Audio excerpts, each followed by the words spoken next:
Art Ventures are educational art courses for students of different age groups who go to the art classes of Art Lab Studio.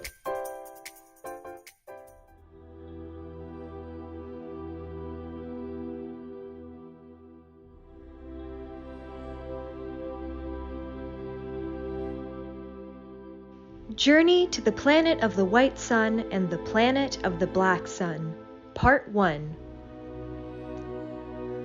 The universe is not dark at all. It is home to giant clouds, nebulas. And unlike clouds on Earth, nebulas are colorful. It is in nebulas from this space dust that new stars are born. Scientists have discovered that planet number 45-378, also called the Planet of the Arts, is inhabited by creatures half the size of humans. Their scientific classification is second category monofunctionals. The International Committee of Sciences proposes to organize an apprenticeship expedition of art school students to the Planet of the Arts. Do you really want to conduct this dangerous experiment on children? Professor, I understand your concern. However, we began experimentation as long ago as 2205. I was a student at that time.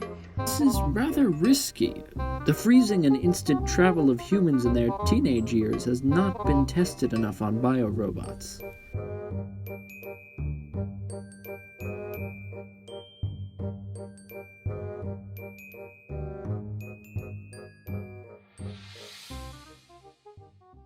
You are right. Time is passing.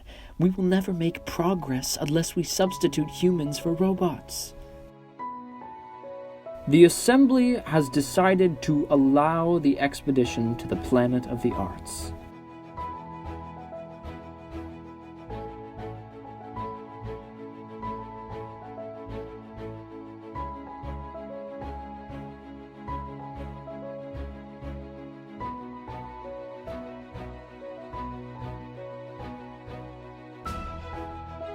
"90% of the surface of the planet is covered by water.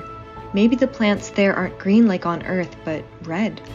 We find out some things about planet number 45-378 and its inhabitants. Look! These monofunctionals are as tall as a 5-year-old! That's because they don't eat. They have no digestive system. They have animals too. They're called monzes and they have mouths.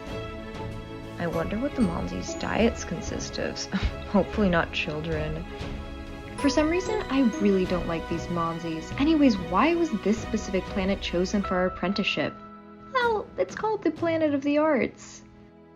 Let's call these second category monofunctionals quirkies.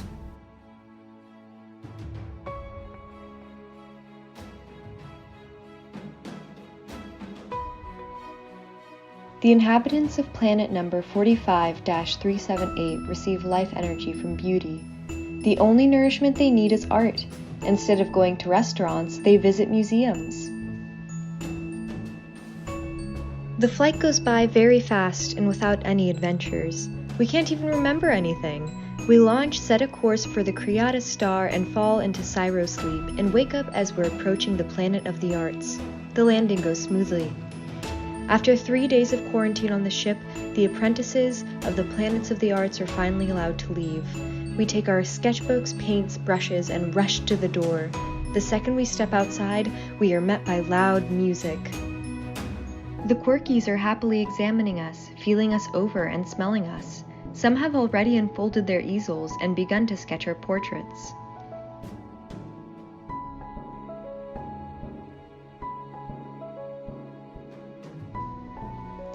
Technologically speaking, the quirkies are still in the Stone Age. They have no transportation, plumbing, or television.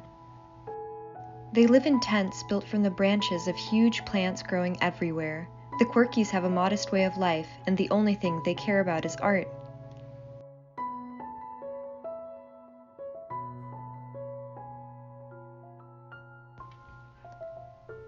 At the Quirkies Art School, we're making a painting using a wooden frame and a piece of canvas that would be beautiful for all Quirkies. It should be interesting for Feelsy to touch, pleasant for Noiser to listen to, and smell nice for Sniffle. And to satisfy Ibo, it should have everything we discussed in our lessons.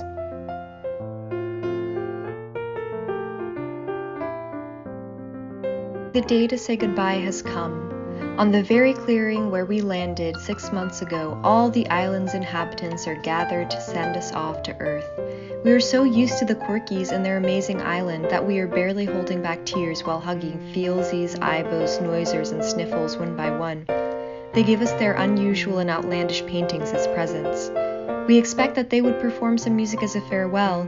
After all, they met us with an orchestra. But they don't want to play.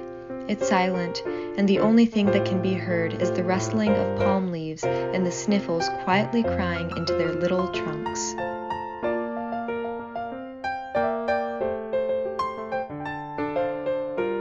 Take care, Feelsy.